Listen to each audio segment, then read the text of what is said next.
Estamos Sin Exclusiones, por supuesto, y estamos analizando y charlando sobre esta obra de Ana Baczuk, que es nuestra invitada de hoy, Chicos de Varsovia.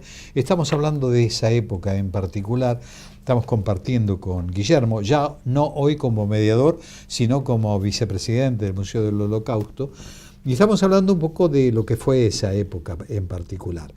Yo estuve leyendo, vuelvo a insistir, en algo de internet, y estaba viendo en tu visita, por lo menos es lo que relatás en la primera parte del libro, en tu visita estabas mencionando que la gente no se olvida y siempre se celebra, el 1 de agosto se celebra ese acontecimiento, ¿no? Sí, es muy impresionante lo que sucede y yo viajé especialmente en esa fecha porque quería ver lo que le pasaba a los ciudadanos de Varsovia. Más allá, hay muchas actividades durante todo ese mes organizadas en conjunto entre el gobierno de la ciudad de Varsovia y el Museo del Levantamiento de Varsovia, que se inauguró en el año 2004.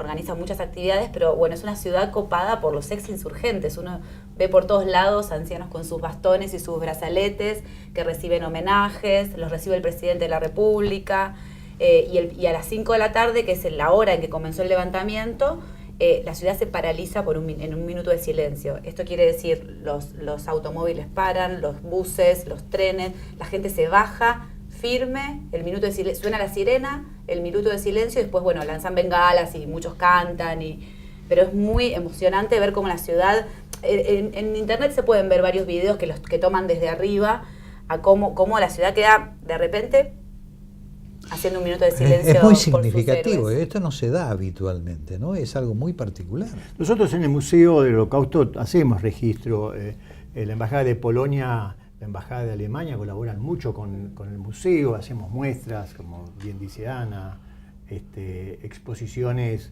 de lo que fue la Polonia de aquel tiempo, lo que fue la Alemania de aquel tiempo, de las luchas, y algunas similitudes y algunas cosas que sucedieron en la Argentina, desafortunadamente, donde también había grupos nazis muy fuertes, y que estaban ahí, que funcionaban. Janusz Korczak es en el museo una persona relevante. Sí, era el educador judío que pese a tener los salvoconductos para huir del gueto, acompañó a todos sus huérfanos a las cámaras de gas directamente. Una historia increíble. Y pasé por varios de los lugares donde estaban las escuelas y los orfanatos de Korczak, que era un gran personaje. Ana, vos describís en el libro el acompañamiento de tu papá, y hay un abrazo muy lindo en la imagen de la revista.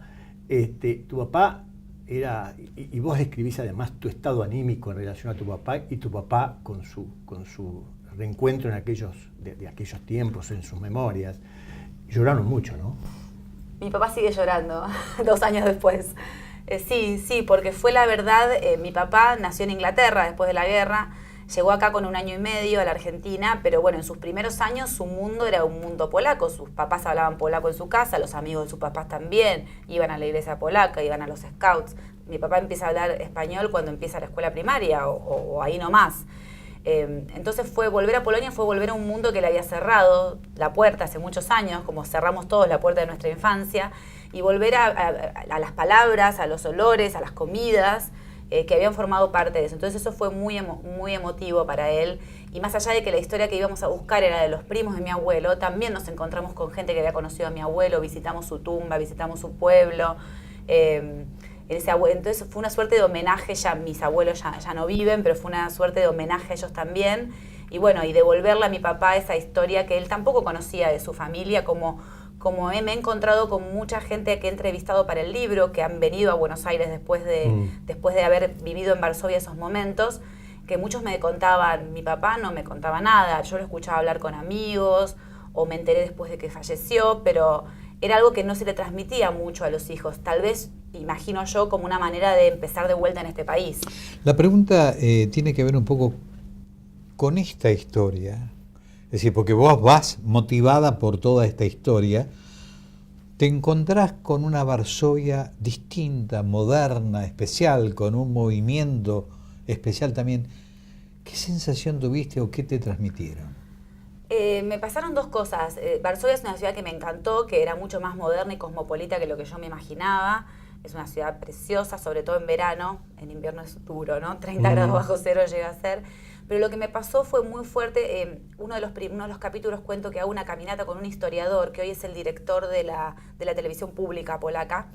Y él había escrito un libro sobre una masacre de civiles que hubo durante los primeros días del levantamiento, donde 50.000 soldados de Hitler, pero lo peor de lo peor, llegaron a masacrar a la población civil. Mataron alrededor de 40.000 personas en 2 días, hombres, mujeres, chicos, todo.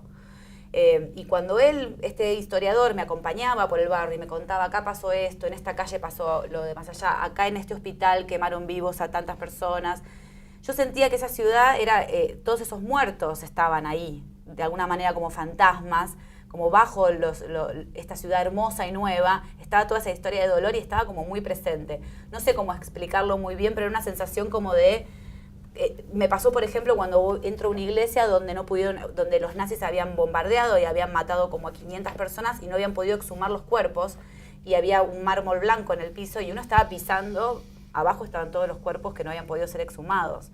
Eso es muy, muy fuerte. Tengo 3 minutitos y medio. Sí, absolutamente. Yo quiero tomar, porque se va a sorprender también, Ana, en relación a lo que voy a decir. Hay un capítulo, el 8, que se llama Sobrevivir 2 veces.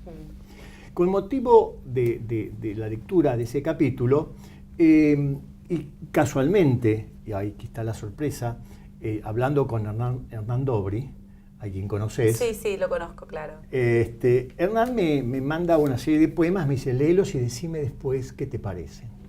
Leo los poemas y hay un último poema que se llama Y fue palabra escrita, donde comienza diciendo, debieron pasar 2 veces por el arrebato de su propia muerte para ser muertos en soledad de olvido. Nadie me arrastrará al antro de la fosa, con mi hijo a cuesta, sacrificados como bestias, dijo. Y escaló la tierra malograda de la sangre, exhibiendo su pecho al viento de las balas. Cayeron como 2 gorriones revoloteando, la herida sin alas del desprecio, aferrado a sus huesos. El poema pertenece a su papá, Mario Dobry. Yo hablé con Hernán y le comenté que... Muy buen poema, muy lindo. Muy precioso. Me dijo, léelo y después te digo quién es el autor. Y yo digo, yo no voy a sospechar quién es el autor, pero lo leí, lo llamé, le dije, vamos a hacer una nota con Ana. Dijo, sí, la conocí o la conozco del campo periodístico, y le dijo, ¿me permitís leer este poema? Y dice, sí, es de mi papá, Mario Dobry.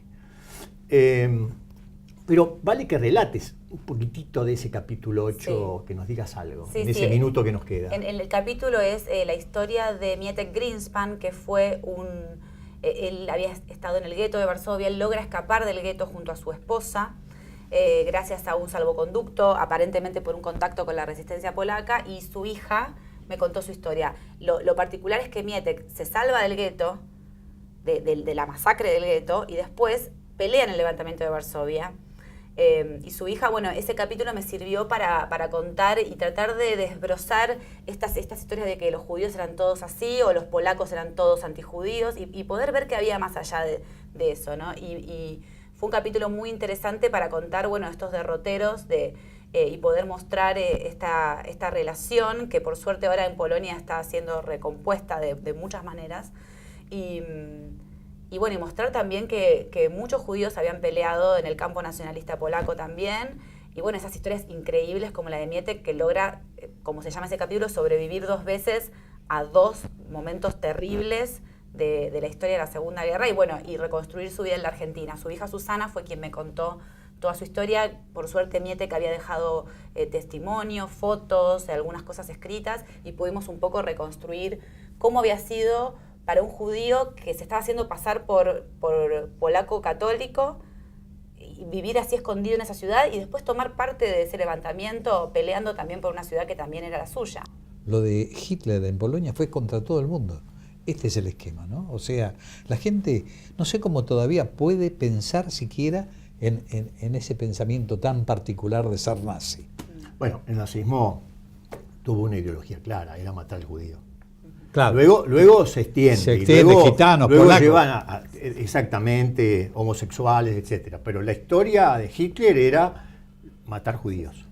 A los dos, muchísimas gracias. Espero que nuestros amigos televidentes hayan disfrutado del programa tanto como lo he hecho yo. Así que gracias por estar. A vos. Nos vemos el próximo domingo a las 18 horas. Hasta ese momento y gracias.